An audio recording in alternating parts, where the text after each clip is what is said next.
Good morning dear students and welcome back to our English grammar class. Today we'll continue our lesson 5, that is nouns case.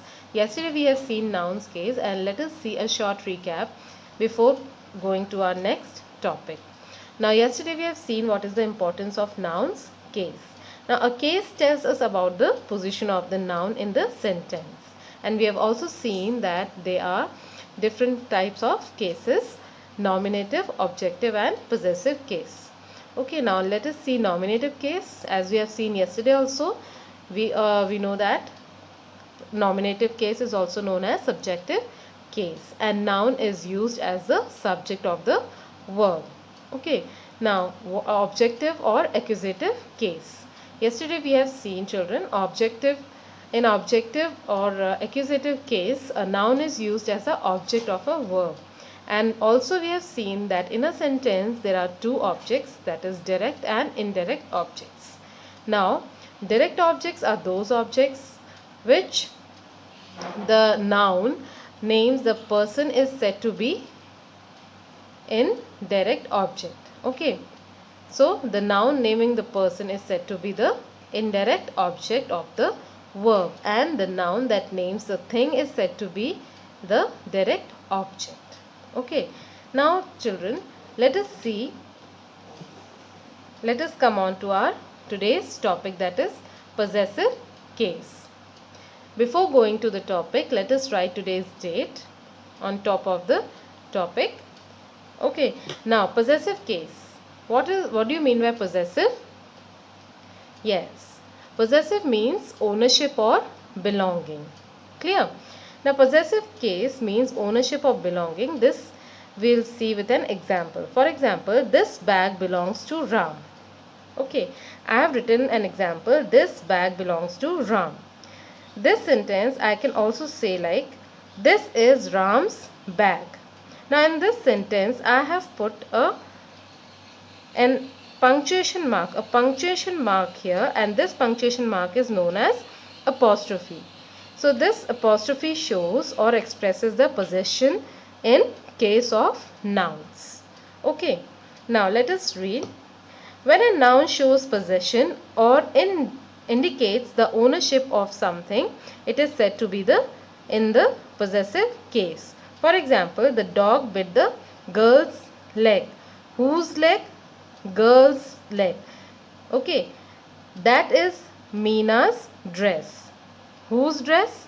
Meena's dress. So here in possessive case, the answer is given for whose. Okay, whose thing or the belonging, that particular thing belongs to whom. Okay, that is Meena's dress. Whose dress? Meena's dress. Now Vaishali found Gaurav's pencil box.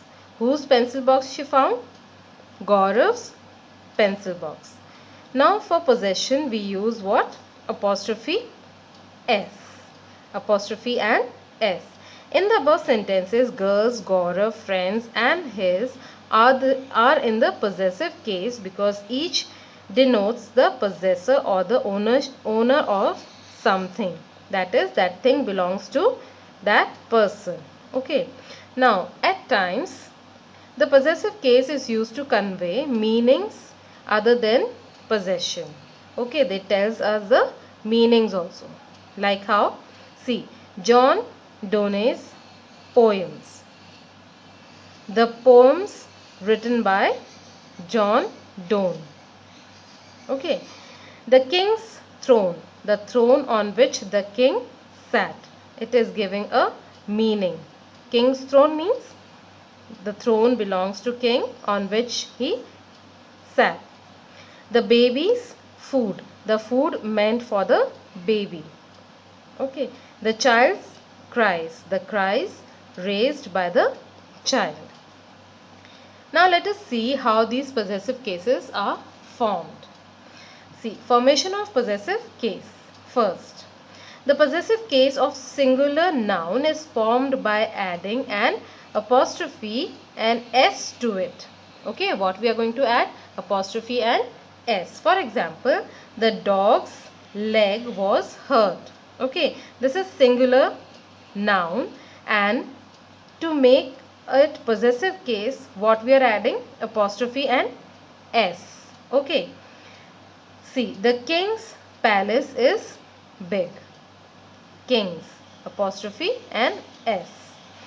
With singular nouns ending in s, both apostrophe and apostrophe s are acceptable. For example, Mrs. Pay's car is new. Now here we can use apostrophe s also and single apostrophe also. They both are correct for singular nouns. Okay.